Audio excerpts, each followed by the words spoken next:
அண்டம் முழுதும் ஒன்றினுள் அடக்கம். அதுவே ஆனை முகமெனும் ஓங்கார விளக்கம். சுழலும் கோள்கள் அவன் சொல் கேட்கும். அவனை தொழுதால் போதும் நல்லதே நடக்கும்.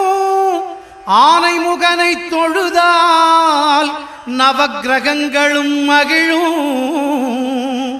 நல்லதே நடக்கும், நல்லதே நடக்கும்.